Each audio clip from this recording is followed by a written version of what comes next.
ومن الناس من يشتري لهو الحديث ليضل عن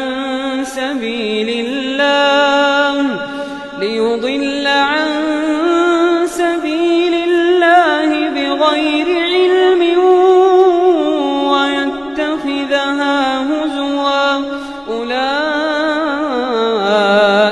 لهم عذاب مهين.